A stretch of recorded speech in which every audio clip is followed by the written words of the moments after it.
الشرع حل 4. قال لي كده، وفي ظرف 3 أيام اتفاجئت بيه داخل البيت ومراته الجديدة في إيده. هحكي لكم قصتي من الأول للآخر، لكن قبل ما أحكي بدعوكم تعملوا لايك للفيديو واشتراك للقناة، وياريت تفعلوا الجرس عشان يوصل لكم كل جديد. اتجوزنا من 20 سنة. ما أقدرش أقول إنها كانت قصة حب قبل الجواز، لكن كان حب بعد الجواز. حبيته قوي لدرجة إني مش متخيلة إني كان ممكن أتجوز حد غيره. وقتها كان عندي 18 سنة، ما كنتش أعرف حاجة في الدنيا، وكان هو كل دنيتي.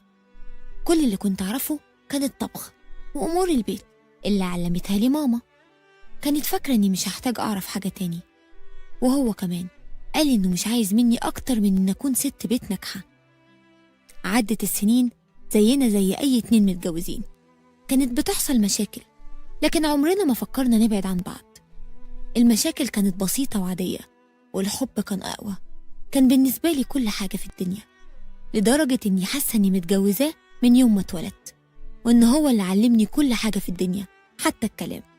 ربنا رزقنا ب3 أولاد، سميتهم علي ومحمد وروان، عشان أول حرف في اسم كل واحد فيهم يكون اسمه عمر.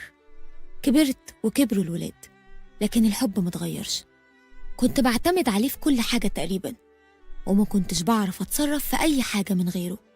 بحبه بشكل مرضي، لدرجة إن إخواتي كانوا بيلوموني على الحب ده، وكانوا شايفين إني مندفع ورا عواطفي. بس وإيه يعني، مش ده جوزي؟ هو كان مالي دنيتي. حتى أصحابي ما كانش ليا وقت ليهم. بس مؤخرا بدأ يتغير، بقى دايما ينتقدني، دايما مش شايف غير عيوبي، مش شايف مميزاتي، وفي النهاية ما بقاش شايفني. لحد ما دخل البيت ومراته الجديدة معاه، عايزنا نعيش مع بعض زي الإخوات. إخوات؟ ده قابيل وهابيل كانوا إخوات وقتلوا بعض. بس لأ، أنا عمري ما هكون القتيل أبدا، وعمري ما هستسلم أبدا. ومن اللحظة دي هتشوف واحدة أنت عمرك ما شفتها. دخل ومعاه مراته قدام عيني، قلبي محروق قوي. يا عمر، ليه تعمل فيا كده؟ عايزة أقتله، نفسي أعيط في حضنه.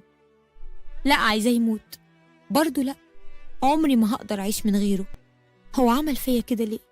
وقف عشان يعرفنا ببعض، وبدأ بيها. دي سارة مراتي التانية، وشاور عليا وقال لها: ودي بقى منى أم ولادي، ومن النهاردة هتبقى أختك الكبيرة. بقى كده يا عمر؟ هي مراتك وأنا أم ولادك؟ أم ولادك بس؟ يعني مش أنا الست اللي ضيعت عمرها تحت رجلك بحب مش إجبار؟ مش أنا اللي بعت القريب والغريب وبعدت عنهم عشانك، عشان خاطر عينيك؟ يا عمر، فين أيامنا الحلوة؟ فين حبنا؟ جوازنا؟ طب الولاد اللي أنا أمهم، قصرت معاك في إيه عشان ده يكون جزائي؟ أنت فاكر إن الموضوع صعب؟ ده مميت. يا ريتني لا كنت عرفتك ولا حبيتك. هتجنن من كتر التفكير. والله لو أهلي عرفوا لا يطلقوني منك. لكن لأ، الطلاق انتصال ليها، وده مش هيحصل. بيتنا مكون من 5 أوض، أوضة لعلي ومحمد، وأوضة لروان، وأوضة ليا أنا وهو، وأوضة لاستقبال الضيوف، وأوضة فاضية فيها شوية كراكيب. في الفترة الأخيرة رتبها ووضبها وبقت كاملة، مش ناقصة أي حاجة. أنا غبية فعلا، كان المفروض أفهم إن بقت جاهزة لاستقبال حد. لو كنت أعرف إنه لاستقبال عروسة الهنا كنت حرقتها. دخلوا الأوضة ودخلت أنا أوضتي، وما كانش باين عليا أي تأثير. لكن بمجرد ما بقيت لوحدي عيطت، وقفت قدام المراية أشوف نفسي. ست عندها 38 سنة بتسأل نفسها سؤال كأنها مراهقة: هو أنا وحشة؟ أنا عارفة إني مش وحشة، وده بشهادة الجميع. المشكلة مش في الشكل، المشكلة في الغباء. غباء إيه؟ هو الإخلاص والحب تهمة لازم أتبرأ منها؟ هي الست النهاردة لازم تبقى حرباية بتتلون كل يوم عشان يقتنع بها جوزها ويرضى؟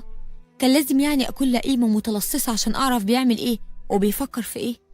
أنا ما عملتش جريمة، أنا حبيت جوزي وأخلصت له. مش هفقد ثقتي في نفسي أبدا، وهكمل في اللي نويت عليه. استعد يا عمر، من هنا ورايح هتخاف جدا. دخل الأوضة قال لي أنا رايح الشغل، وأكد عليا إني مش عايز مشاكل، وقال لي إنها طيبة جدا. قلت له ما تخافش يا عمر، دي أختي. ماشي يا عمر. فصلت الكهرباء عن البيت كله، رحت على أوضتها، حطيت إيدي على الأكرة ولسه هفتحها سمعت صوتها كانت بتعيط. رجعت لورا بسرعة، يمكن تكون خايفة أو فيها حاجة. رجعت الكهرباء بسرعة ودخلت أوضتي. رجع عمر من الشغل وكان متعود يلاقيني مستنياه، وعمري ما جالي نوم وهو بره. بس فعلا كنت نايمة وما حسيتش غير لما جه وصحاني. سألني انتي كويسة؟ قلت له أيوة كويسة، في ايه؟ قال لي مش متعود أرجع ألاقيكي نايمة. قلت له هتلاقي الأكل عندك في التلاجة. سألني مش هتاكلي معايا؟ قلت له سبقتك. غمضت عيني وكنت حاسة بيه لسه في الأوضة وعمال يبصلي، مش مصدق إني كلت من غيره. سبحان الله على وقاحة الرجالة، بيحب ويتجوز عادي لكن مش مصدق إني كلت ونمت. لا يا عمر، من هنا ورايح كل حاجة هتتغير. تاني يوم رحت الكلية وقدمت ورقي للدراسات العليا، وأنا فعلا من كام سنة كنت بدأت فيها، بس سبتها لأن خفت عمر يزعل. يا على الغباء. خلصت الجامعة ورحت عملت CV، قدمت في أكتر من 20 شركة. 20 شركة النهاردة بس، وبكرة هكمل. وفي آخر اليوم رحت للكوافير وطلعت منه واحدة تانية. قلت قبل كده إني جميلة، لكن جمالي ده كان محتاج وقت واهتمام، وكنت بكرس كل وقتي واهتمامي عشانه هو بس. رجعت البيت فلقيته قاعد معاها في الصالة، وصوت ضحكهم واصل آخر الشارع. اتفاجئ بيا، بشكلي، وبالحاجات الكتير اللي كنت شايلاها. دخلت وسلمت، وبعدين حضنت مراته وسلمت عليها سلام حار قوي. والأول مرة كانت متفاجئة، لكن هو كان متفاجئ أكتر منها. دخلت أوضتي فدخل ورايا، سألني كنت فين وإيه الحاجات دي كلها وجبت كل الفلوس دي منين. حكيت له عن تفاصيل يومي وأنا بغير هدومي.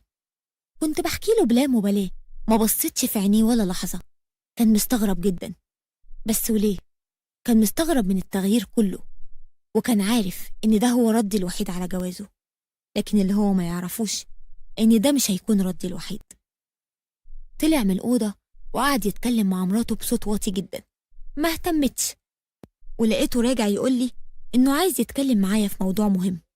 قال لي إنه عايز يقسم الأيام بينا. ضحكت ضحكة ما ضحكتهاش في حياتي. قال لي في إيه؟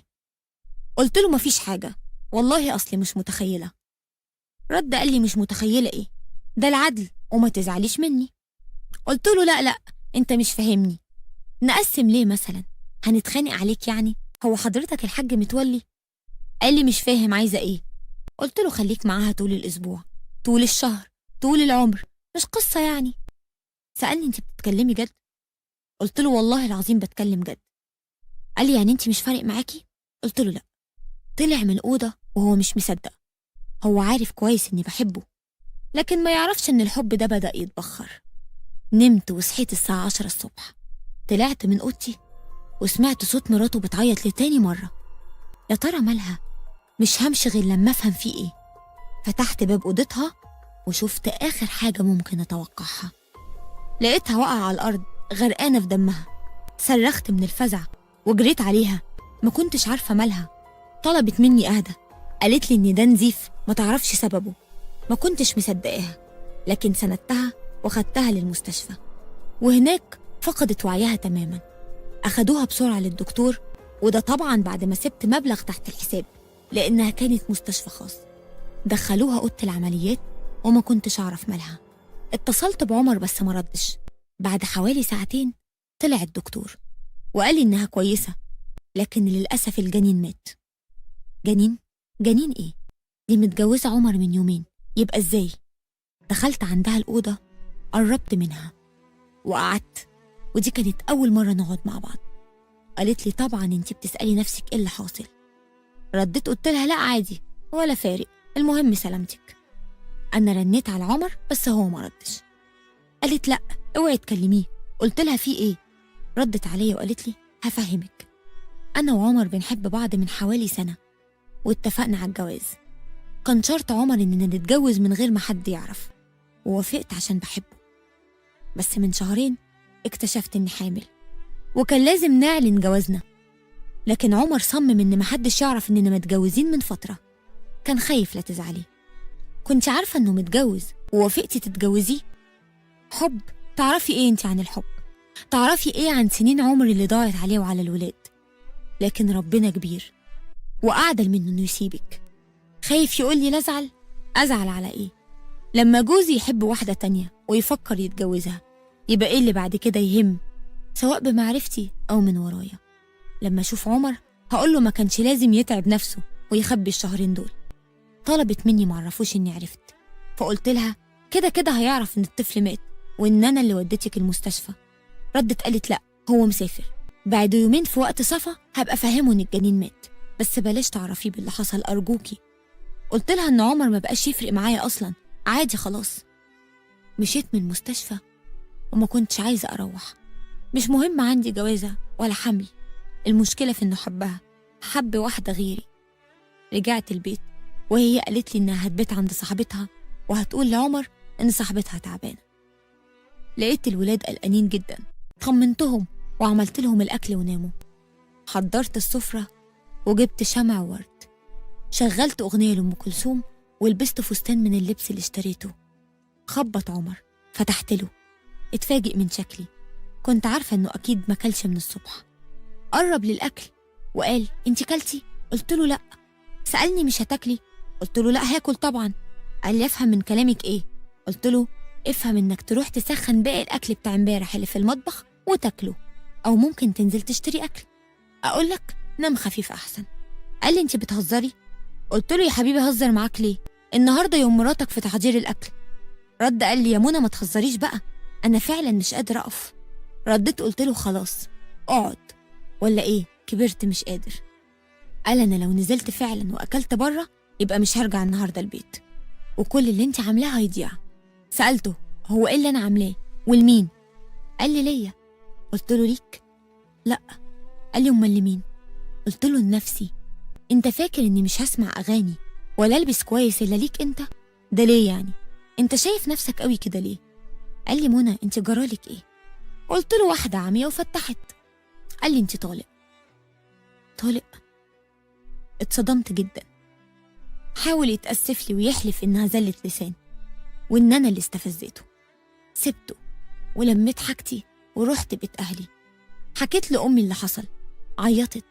حاولت أهديها لكن لقيت نفسي بعيط أنا كمان. بالليل جه عمر البيت وقعد معايا، طلب إننا نرجع، ففهمته إني لو رجعت هرجع بشروطي. طلبت زيادة في مصروف البيت، طلبت مدرسين لولاده لأني مش هذاكر لهم تاني، وإني لو هرجع البيت هرجع كأم للولاد بس مش مراته. سكت شوية وفي النهاية اضطر إنه يوافق، وفعلا رجعت البيت. فهمت ماما إن إحنا اتصالحنا. وفي يوم وأنا قاعدة في البيت بقرا كتب ولقيته بيخبط وبيقول لي رايح الشغل. مشي عمر وسمعت أصوات كتير في أوضة سارة وصوتها كأنها بتكلم حد. رحت عند باب أوضتها عشان أتأكد وسمعت فعلا نفس الصوت. فتحت الباب بسرعة، لقيت شعرها منكوش جدا وعينيها حمرا بشكل مرعب ووشها كله دم، وبدأت تصرخ. صوت وما قدرتش أتملك نفسي واغمى عليا. ولما لقيتها جنبي سبتها وجريت على أوضتي. لقيتها جت ورايا سألتني مالك يا منى؟ قلت لها مالي أنا؟ في إيه؟ أنت إيه اللي بيحصل لك ده؟ قالت إنها نفسها تحكي لي بس أوعدها إني ما أقولش لحد. وفعلا وعدتها وبدأت تحكي. قالت لي إن قرينتها من الجن مسيطرة عليها وهي اللي خلتها تتجوز أحمد، وإنها نزلت ابنها لأنها مش عايزاه، وطلبت مني أساعدها. ما كنتش فاهمة هو أنا ممكن أساعدها إزاي. طلبت مني أول ما ألاقيها اتغيرت أضربها وأطردها من البيت، وبكده أكون بساعدها لأنها مش عارفة تعمل كده بسبب تأثير الجن عليها. وفجأة بصت لي بس مخيفة جدا وبدأت في الصريخ وجريت ناحية الدولاب، قطعت كل لبسها وكان في إيديها سكينة. جريت عشان أنزل من الشقة بسرعة، ببص لقيت نفسي بهدوم البيت. فضلت واقفة على السلم وبعدين لقيتها جاية ناحيتي وبتعيط وبتقولي قلتلك اطرديني لما تلاقيني كده، اطرديني اطرديني، لو طردتيني الموضوع هيخلص خلاص. قالت لي عشان خاطري يا منى لازم تخرجيني من هنا، شديني من إيدي، لازم أمشي من هنا. ما كنتش عارفة أعمل إيه. سألتها طب لو خرجتي هتروحي فين؟ قالت لي هروح لشيخ كويس جدا أنا أعرفه، بس ساعديني، اعتبريني أختك. وبدأت في الصريخ تاني. مسكت إيديها وسحبتها لبره، وفي اللحظة دي دخل عمر. قال لي إيه اللي بيحصل ده؟ لقيتها بتقوله عمر حبيبي، شايف عملت فيا إيه؟ ضربتني وقطعت لي كل هدومي وبتطردني يا عمر وعايزة تموتني. قلت له لا يا عمر، والله دي مجنونة، والله العظيم أنت مش فاهم، مش عارف حاجة. قال لي طب عرفيني يا منى.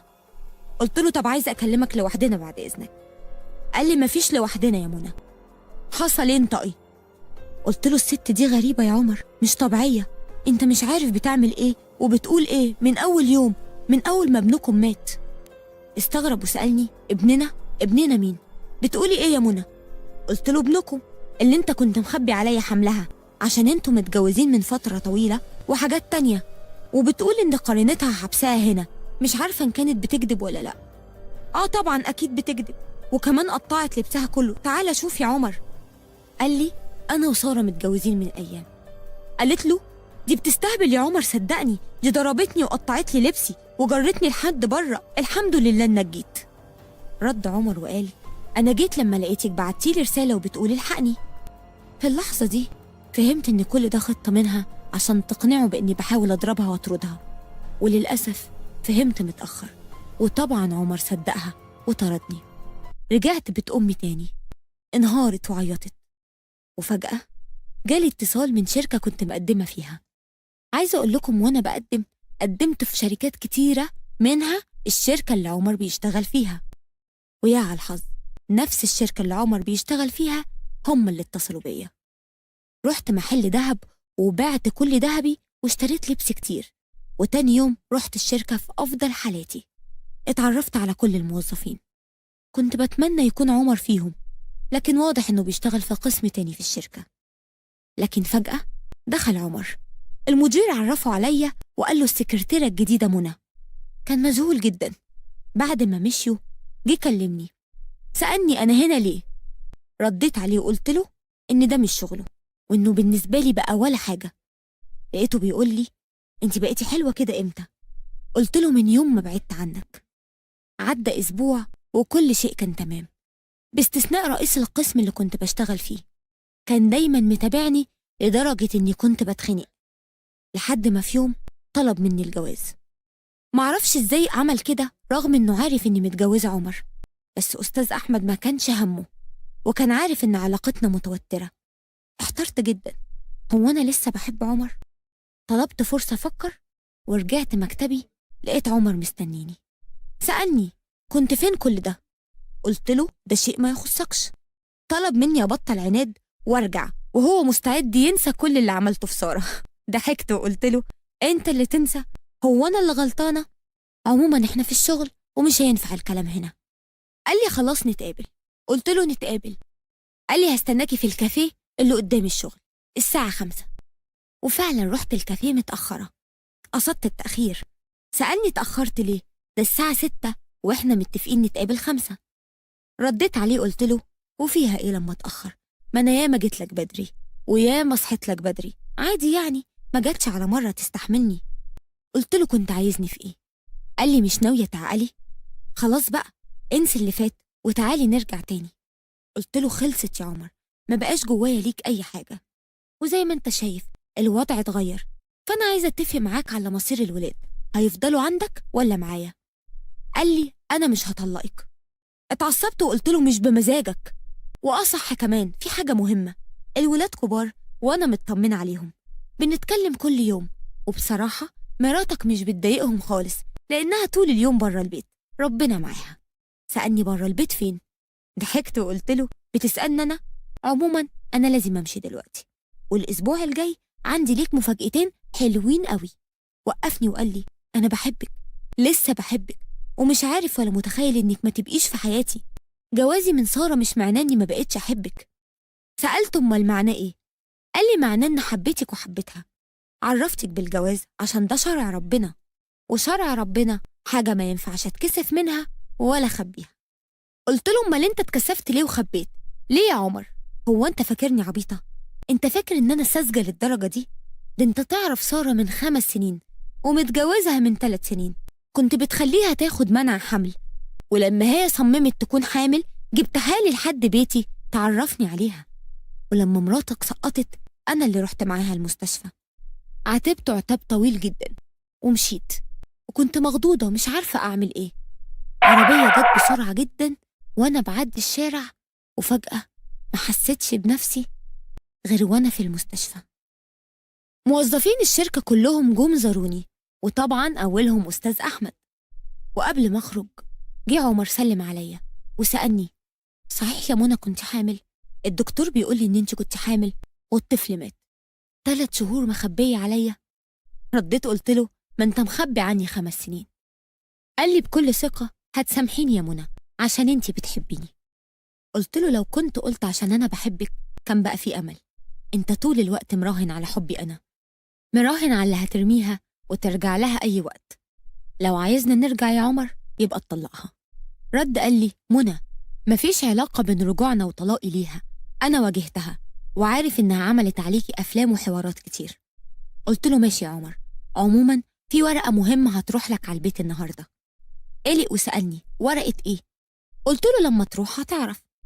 مشي عمر ورجع بيته سأل سارة: في حد بعت لي حاجة النهاردة؟ قالت له: آه، ست هانم رفعت عليك قضية خلع. اتصدم عمر وما كانش مصدق الخبر. جه عندي البيت وكان متضايق جدا. قلت له: كل شيء انتهى. قال لي: كدابة يا منى وبتحبيني. فهمت إن حبه مات جوايا، وإنه كان بالنسبة لي حاجة ودلوقتي ما يسواش ولا أي حاجة. كان ممكن أسامحه لو بس اعترف بغلطه. قال لي: كل ده يا منى جواكي؟ قلت له: أكتر من كده بكتير. أنا أساسا بكلم واحد أعمى القلب والضمير، ولو ضميرك حكم لك إنك تتجوز عليا وتبيع وتشتري فيا فده ضمير ظالم وحكمه باطل زي حكمك، والقضية هكسبها وهخلعك. قال لي: أنا بحبك، والله العظيم بحبك، مش عايزة منك حاجة. والله بحبك يا منى، اعتبريني عيل وغلط يا ستي، ما تسامحيني بقى. أنا مستعدة أطلقها، مستعدة أبوس إيدك ورجلك كمان لو عايزة، بس عشان خاطري تخليكي معايا، أنا فعلا بحبك. قلت له: كفاية بقى يا عمر، نفسي ارتاح بقى، تعبت والله العظيم تعبت. قال لي: هتفتكري هترتاحي واحنا متطلقين؟ هترتاحي واحنا بنحب بعض بس متفرقين والولاد متشتتين بينا؟ قلت له: عايز ايه يا عمر؟ قال لي: نرجع وهطلقها. قلت له: معقول بيتنا ممكن يرجع تاني زي زمان؟ مش عارفة. رجعت الشغل وقابلت أحمد وجدد عرضه ليا، لكن أنا صديته في الكلام وقلت له: ما تفتحش الموضوع ده معايا لأني لسه ما اتطلقتش. رجعت البيت، خبط الباب، لقيت سارة بتقولي: أنا جايالك عشان أنصحك، عمر مخطط يرجعك البيت عشان تسحبي قضية الخلع وبعد كده يذلك، وإن كل ده خطة ولا بيحبك ولا أي حاجة. بس اللي سارة ما تعرفوش إن عمر كان عندي ودخل جوه أول ما عرف إن هي اللي بتخبط، كان عايز يعرف هتقولي إيه. وطلع عمر قدامها زقها وزعق لها وقال لها: أنت إيه شيطانة؟ وطلقها وطردها. وقال لي: خلاص يا منى، كل حاجة بترجع زي ما أنت عايزة، أنا بحبك. قلت له: اطلع بره أنت كمان. مشي عمر ورجعت شغلي، وكالعادة أحمد كلمني، وكالعادة أجلت الموضوع. عمر سألني عن علاقتي بيه، قلت له: إيه ده؟ هو أنت معرفتش؟ مش إحنا هنتجوز؟ قال لي: منى كفاية بقى، بطلي أنانية، أنت مش بتفكري غير في نفسك وبس، الولاد ذنبهم إيه؟ قوليلي طيب، وأنا والحب اللي بحبهولك إيه مصيره؟ قلت له: طب بص يا عمر، لو بتحبني هتعمل اللي هقولك عليه. قال لي: طبعا جربي وهتشوفي. قلت له: ماشي، تعرف تنزل وسط البلد؟ قال لي: مش فاهمك. قلت له: انزل وسط البلد وهقولك على حاجة تعملها. قال لي: قولي. قلت له: في مسجد هناك اسمه النور، تعرفه؟ قال لي: لا بس هسأل. قلت له: تمام جدا، بعد المسجد ده في شارع على ايدك الشمال، هتفضل ماشي فيه على طول، مش هينفع تروح بالعربية.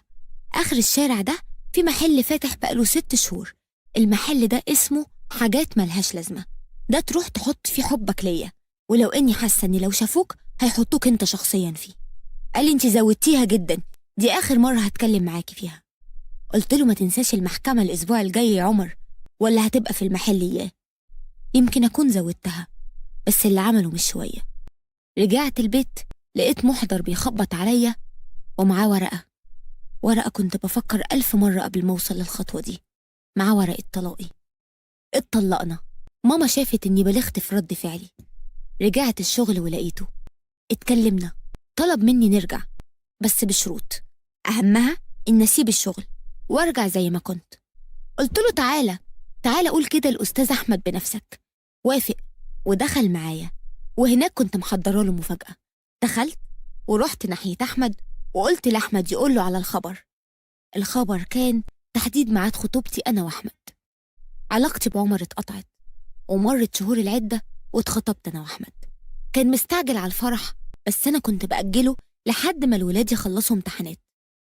وفي يوم وأنا معاه رن موبايل أحمد، فرحت أجيبه من المكتب، وفجأة ما كنتش مصدقة نفسي. الرقم اللي بيتصل ده أنا أعرفه كويس. سألته رقم مين ده؟ قال لي ده رقم عميل، وإنه لازم ينزل يشوفه حالا. كان معايا موبايل روان بنتي.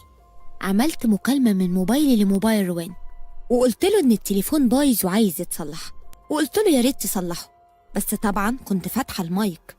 أخده ونزل بسرعة جدا، نزل يقابل صاحبة الرقم واللي طلعت سارة. سمعت كلامهم طبعا من الموبايل. قال لها عايزة إيه؟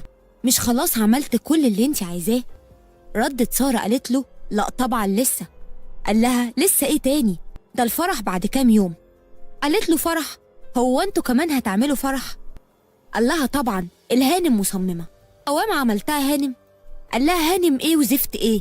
انا مش مصدق اني هعمل كده، لو مراتي عرفت بيتي هيتخرب. قالت له مراتك هترجع من السفر بعد شهرين من دلوقتي، تكون انت اتجوزت ورجعت. قال لها بقى هي تسافر ببنتي العيانة وانا هنا بتجوز عليها؟ قالت له هو انت هتستهبل؟ ده انت دفتر الجواز العرفي مش بيطلع من جيبك. رد قال لها على الأقل ده عرفي، لكن رسمي وفرح ده الموضوع كبر مني قوي.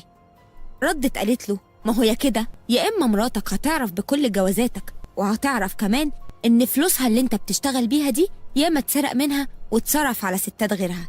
ساعتها كل حاجة هتضيع منك، الفلوس ومراتك وبنتك. قال لها ما كنتش مرتاح لك من يوم ما اشتغلتي عندنا. والله يا سارة كنت خايف منك جدا، حتى بعد ما اتجوزتك ما كنتش مرتاح لك. ضحكت وقالت له بس عشان تاني مرة تبقى تسمع كلام إحساسك يا أحمد بيه. أنا نفسي أعرف بس أنت كل ده بتكرهيها ليه؟ كل الكره ده ليه؟ ردت قالت له مش مهم تعرف. كنت هتجنن صحيح، أنا لسه ما حبيتش أحمد، بس ليه كل ده؟ اتصلت بعمر وحكيت له اللي حصل، وكمان بعت له التسجيل اللي أنا سجلته، وطلبت منه يحاول بأي طريقة يجيب سارة معاه فرحي. وفعلا كلمها وصالحها وأقنعها تحضر بحجة إنهم يغزوني. صممت على فرح في أكبر قاعة، وصممت إن أحمد يحجز لي شهر عسل في أكبر قرية سياحية في الغردقة. وفي القاعة ووقت كتب الكتاب قلت إني مش موافقة. القاعة اتقلبت والناس مشيت، وأحمد كان هيتجنن. وهنا قلت لسارة على الله تكوني مبسوطة، وربنا يعوض عليك يا أحمد في كل اللي دفعته. أنا بس عايزة أفهم عملتلك إيه عشان تعملي فيا كل ده؟ قالت لي مش عارفة عملتي إيه؟ جيتي لحد بيتي وما فكرتيش حتى تشوفيني، رفضتيني بعد ما كنت بحب أخوكي 6 سنين وأنا بحلم باليوم اللي هيتقدم لي فيه. جيتي لحد عندي ورفضتي جوازنا، رفضتيه من غير ما تكلفي نفسك تقعدي معايا تتكلمي معايا، من غير حتى ما تشوفيني. أقنعتي عيلتي كلها إني مش مناسبة لمجرد إن بابا وماما متطلقين وبينهم مشاكل، لحد ما أنا اكتئبت وهو تعقد وسافر، وهناك عمل حادثة وعرفت إنه مات. حلفت 1000 يمين إني هخليكي تتطلقي. اشتغلت مع جوزك وعلقته بيا، وكان سهل جدا إني أعلقه بيا صراحة. كان سهل إني أجننك أو أقتلك زي ما قتلتيني. أيوة أنت قتلتيني وقتلتيه هو كمان، تستاهلي أكتر من اللي عملته فيكي 1000 مرة. ما كنتش مصدقة نفسي، سألتها هو ده بجد؟ كل ده عشان فاكرة إني رفضتك؟ لو كنت جيتي وعاتبتيني، ياه ده أنا دورت على رقمك كتير جدا، رحت لكم البيت لقيتكم عزلته. أخويا كان مريض، كملت كلامي قلت لها كان مريض انفصام، كانت حالته متأخرة. صحيح إنكم كنتوا بتحبوا بعض، لكن انت كنت عارفاه عن طريق الإنترنت، ما كنتيش عايشة معاه وما كنتيش تعرفي حالته. لما جينا البيت قعدت مع أهلك لقيتهم طيبين جدا، خفت عليكي من الحمل التقيل اللي احنا شايلينه من سنين. وافقت أكون أنا اللي رافضة عشان أساعدك أنتي، وفكرت بعدها أجيلك وأفهمك، لكن حالته ساءت وراح المستشفى، وبعدها سافر. رحتلك البيت لقيتك عزلتي ورقمك اتقفل. عشت أيام بفكر فيكي لحد ما مات. قالوا انتحر لأن حالته كانت متدهورة. سافر في مركب من ورانا. عشت سنة كاملة مكتئبة. فاكر يا عمر؟ فاكر؟ قول لها. عمر رد وقال فاكر طبعا. اتجننت البنت وقالت يعني ايه؟ قلت لها يعني انت عملتي في نفسك كل ده عشان تنتقمي مني، وانا بريئة من ذنبك وبريئة من كل حرف قلتيه عليا، لكن انت مش بريئة وانا مش هنتقم منك، بالعكس انا لازم اشكرك لانك عرفتيني حقيقة جوزي. اما انت يا استاذ احمد فانا بعت كلامك كله اللي بصوتك للمدام، وبالهنا والشفا. وبعد اسبوعين عمر جالي قال لي سارة جالها اكتئاب، وعرفت انها دخلت مستشفى، واحمد مراته طالبة الطلاق. وقال لي خلاص يا منى سامحي بقى، انا بحبك، اظن لازم نرجع يا منى، اديك اتأكدتي. سألته اتأكدت من ايه؟ قال لي انها من الاول كانت ناوية تخطفني. رديت قلت له وانت بتتخطف عادي كده؟